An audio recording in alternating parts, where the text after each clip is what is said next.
A former female priest who spent more than 2 decades in the Episcopal Church is now speaking out after being defrocked because she embraced another faith.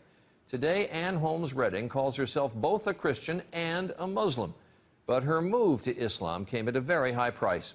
Dan Harris reports on this woman's test of faith. Ann Holmes Redding was an Episcopal priest for 25 years until a radical test of faith. Several years ago, while she was mourning the death of her mother, she was trying out an Islamic meditation technique that she'd learned in an interfaith class. And that, she says, is when it happened. It came with such clarity and such power that I could understand it as nothing else but an invitation from God. In fact, she says it was Jesus himself who led her to Islam.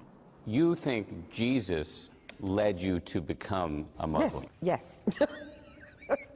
Yes. You're laughing. Because I know it doesn't make sense to people. Now, Redding not only prays in church, but she also prays 5 times a day to Allah. In Islam, Jesus is viewed as a prophet. Yes. Not as the Son of God. Yes, you're right. So yours is a radical rethink of the Christian scriptures, a rethink that a lot of people would call heretical. Yes, and do. Loudly. This spring, the Episcopal Church revoked Redding's right to be a priest. Being defrocked, I would imagine, was a pretty traumatic experience. Yes, that's an understatement.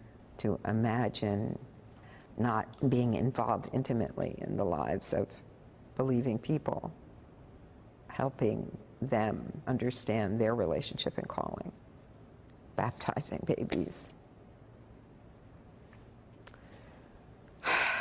It's a big loss. It's a huge loss.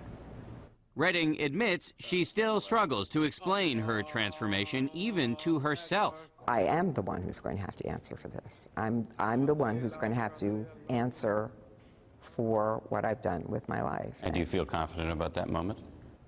It's in the best of hands. Dan Harris, ABC News, New York.